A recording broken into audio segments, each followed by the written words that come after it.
Hi friends, it's Deanna Williston with Our Blooming Catholic Life, and of course I'm back again about the Little Office of the Blessed Virgin Mary.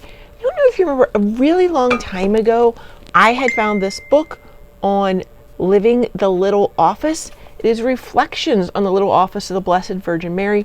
Obviously it was a discount. I thought it was going to work with the original book I had, the modern 1980s. Let me do the iconic photo inside so you know which version I'm in. By Catholic Book Publishing, this guy, and none of it lined up. It wasn't even just slightly different, it's crazy different, right? So this is let me get the date here for you, see if I have it right. 1988. Yeah, so this is the 1988 edition that was made to conform more to the Divine Office, the Liturgy of the Hours right now.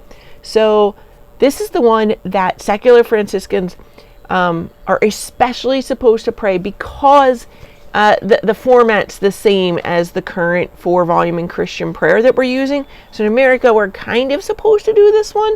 This one is the most preferred, but we can do any Little Office of the Blessed Virgin Mary.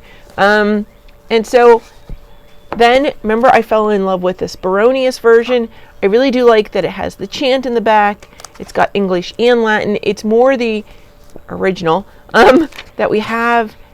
This is in conformity with 1961, Typico Edico, but it was done by Angelus Press, and this edition was published in 2020. The imprintor came on 2011, so I'm not sure what's up with that. I have heard from people since that this paper, remember we talked about how it's paper inside, that this paper may be cracking sometime. And then remember our super duper flexible friend here. There's no end paper. He has no illusions that he is other than a pocket edition. This one also includes The Office of the Dead, and it's by Angelus Press. And this book is by Angelus Press. And so I thought we'd see if perhaps they actually do line up. So remember, these are pretty much the same texts, right? The translations are slightly different. One of them has italics. This one has the all the accent marks. This one has the chant. But they're basically the same format. But when I come in, the translation's going to matter. Let's get in here. This is by Sister Marianna Gildea, RSM, College Misericordia, Dallas, Pennsylvania. Again, Angelus Press. And it was printed, the imprintor came from 1954. It was originally published, the second publishing, was August 1955. This one is a 2010 edition. So let's jump in here. Forward. The beauty and richness of the Little Office of the Blessed Virgin Mary is not unknown to those who recite it daily. Yet the day-by-day routine with its many distractions and demands sometimes may make it somewhat of a burden, even for the most fervent religious. Sister Marianna's book will not provide the perfect solution. No book can. But to those who are seeking to raise their recitation from mere routine to fervent worship of God and praise of Mary, this book will help. And it will help largely because the meditations and reflections are written by a person who knows what it is to be busy. As a professor of Romance languages in one of our finest Catholic colleges for women, her life is consecrated to God, not only through the hours spent in the classroom, but through the many other activities that follow a teaching sister wherever she goes. It is evident that the inspiration that produced this book comes from one who is living the life of Martha, but who wants to be Mary. Sisters from the many religious communities whose rule calls for the daily recitation of the Little Office will be grateful for this book. Perhaps, too, it will reach many of our lay people who would like to recite the Little Office, but who need a guide to its treasures. May the Holy Spirit lead many to the pages of this book, that through its gentle guidance they may find ever better ways of living the Little Office, and as by Reverend George S. D. Prizio, CSC, and that was written in 1955. So what does the table of contents look like? It looks pretty much like how you would go through and pray it. So you can find whatever you want to emphasize. So you could pray pray the whole thing and then go into one as a reflection. Like when we do, when we do First Saturdays, and you'll go through and do all the prayers, do the rosary and all that, all the hymns to Mary, and then you need to spend 15 minutes with Mary, and you could choose one of the mysteries to meditate on. So you could do that with the Little Office. Go ahead and pray it, and then take one to reflect on during the day. So you could take this larger book and say your beginning. And here's the beginning. Let's start at the beginning and just for one day, just contemplate this beginning. You could just take one page of this or something. To me, this is almost similar to like how you do 33 days to greater glory, the Marian consecration. You're going to take a little line and you're going to meditate on that line throughout your day. So the first one, we're starting with Aperi Domine. The day has been long and we are weary, cooking, nursing, teaching, perhaps giving catechal instruction after regular class hours. Reverently, we proceed into your tabernacled presence, Lord, and breathe a quiet sigh of relief as we slip into our accustomed place. We know the sacred privilege of joining with the angels in offering praise to your divine majesty, but our minds are on ourselves and how much we are doing. Fatigue dulls our consciousness, and at least temporarily during this act of worship. Routine tends to make us concentrate on our own petty troubles rather than on the one thing alone necessary.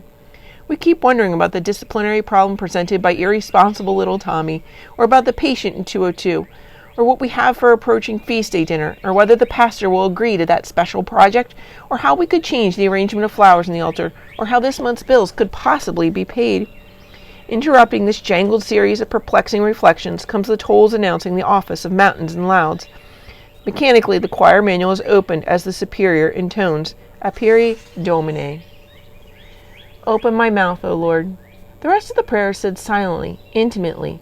Dear Lord, open my mouth, the mouth which has begun the day with your praise. The mouth whose first utterance this morning was offering to you of all my prayers, works, sufferings, and joys. The mouth so eager to shelter your sacramental self at the Holy Mass. To bless your holy name. So you can see she's literally going line by line. And let's get out our little book and see how well this lines up.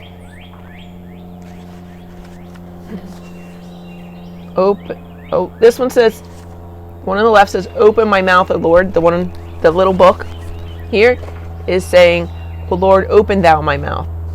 So this one has been updated, the language a little bit. To bless your holy name, that it may bless thy holy name. I thought for sure, since they are both Angelus Press, these were going to match up exactly. They are not. Oh my goodness, friends. So let's try the Baronius, see if that English translation matches up a little bit better. Thou shalt open my lips, O Lord. Open my mouth, O Lord. They do not match up. The Baronius does not match up. Okay, let's go try this one and see if this matches up. See if I was wrong here and this matches up. Introduction. No, because this one should go straight. Remember, it only really has morning and evening prayer. So it starts out with, God, come to my assistance. Lord, make haste to help me. It doesn't even open the same. So interesting, friends. There must be another translation out there. And I've heard from a friend that there is, one of our friends has mentioned there is at least another one. So this is a slightly different, more modernized English translation. They all have the same meaning, friends. And this is what St. Francis does. Remember, he takes the Our Father and he expands on it. We had a whole video on that before. So Our Father, you can just stop right there and meditate on those words forever, right? And then the next day, maybe choose one day or choose one line a week, whatever works for you. This book is going to be an aid to that. Now, I did go ahead and check, though.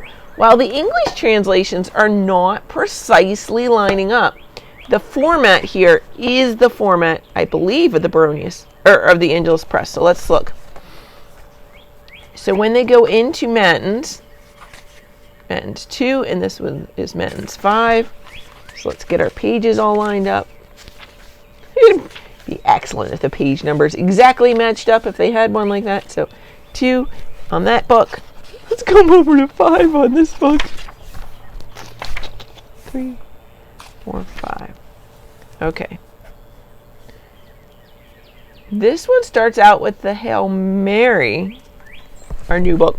I'm going to look at the Hail Mary first. Okay, so she's examining that. Okay, and then after the Hail Mary, Thou, O Lord, will open my lips. Lord, thou shalt open my lips. And my tongue shall announce thy praise, and my mouth shall declare thy praise. So that is different. But let's see after the opening little prayers. responses. Psalm 94, Psalm 94. Again, the English translation is different, but the format is same. So this is Psalm 94. The format is the same with the Psalms, the lessons, and the nocturnes are the same. Let's see if the Psalms, the lessons, and the nocturnes are the same as in the Baronius. Can we see that? Let's look here. Yes. So it looks, now I'm not checking each of them, I'm just checking a few random samples. The Psalms as well line up here. The Psalms, the lessons, and the nocturnes are lining up here. So I think these are okay. Again, I didn't check every single thing, but it's going to help you. Now this, remember, doesn't have nocturnes or lessons, so it's probably not going to line up at all. Let's see if they use Psalm 94 at all. Let's see if we can find that. 118 for Sunday morning prayer. Let's try another morning prayer then. Maybe it's just on a different day, right? No, 90. 136. Yeah, friends, this isn't, it doesn't even seem to be the same Psalms at all. So, no, I'm going to assume that this is not going to line up. One of the advantages of this new modern book, the 88 book, is that it does have Marian hymns in it, but there's no music. Similar to how the 4-volume in America is just going to tell you the melody. It's so funny because I found multiple melodies that fit, like this first hymn. So it does give you a hymn, but again, remember we talked about it gives you like 2 or 3 choices for every hymn, but it does have you starting out with a hymn. That doesn't seem to be in the older formats. The older formats have the hymn further in. Let's jump back over here. Yes, we do the inventory, and then Psalm, and then a hymn. So we start out with a Psalm and then a hymn. And I found it interesting. Yesterday I went to my secular Franciscan fraternity, had a mass, and the idea came that instead of having an opening hymn, why not have an opening psalm? Like, no, you're not singing it, but you could say it. And many of the psalms are lovely, and that's where a lot of our hymns come from. So I would not have a problem saying a psalm. Why not say a hymn, then, you're wondering? Because people are bound to forget themselves and start singing the hymn, so the psalm may be the easier way to go there. People aren't used to singing the psalms in the Novus Ordo. And so that is an option perhaps that people could be using, is getting out and just praying like a bonus psalm right there. Could be exciting. Doesn't even have to be responsorial. We could all just pick a psalm and pray it. So that's an option for integrating into our churches until we're allowed to sing. I know some people are allowed to sing, and God bless you. That's wonderful. Not everybody is right now. So that's it. This book really is going to work you through each lesson. If you want to see how long the passages are, so like here's a line, right? The lines are in italic that come from the little office, and then this is a meditation. And you can do hers. You can do your own. Get out a notebook and just pick one. You could do it first thing in the morning, sit and pick a line and write out a reflection, or just pick a line and either memorize it, or perhaps you could put it on a little card, put it on a note in your phone. And it would actually be interesting if you could put it as your screensaver, and then you could just have that right there. Anytime you pick up your phone, that's your screensaver, and then you're going to meditate on that line. It's going to make it super easy to integrate into your day if you do it that way. And so just a quick reflection. I know that we all love the little office of the Blessed Virgin Mary, so why not throw in some meditations as well? If you are doing the 1988 version, there is absolutely no problem with you still doing this. You're still going to be meditating on lines of Psalms, and there's nothing wrong with that. Even if you're not following that format, you can still go through line by line. It tells you what psalm it is. It's in the index. Remember, we did see that. It's in the index. It's literally telling you what psalms and readings they are. So there should be no problem for you to find that, even if you're not praying the original. I don't know what the original format is, but if you're not praying this format, the older format, then you're fine. You can still use that as a meditation guide, something to take in to adoration with you, or line by line, just something to meditate on throughout your day. Okay, friends, that's it. God bless you. Remember, if you have any questions or suggestions for further episodes, something you'd like to see, something you're interested in, and hey, if you're a publisher, feel free to send us some books to review. God bless you, friends.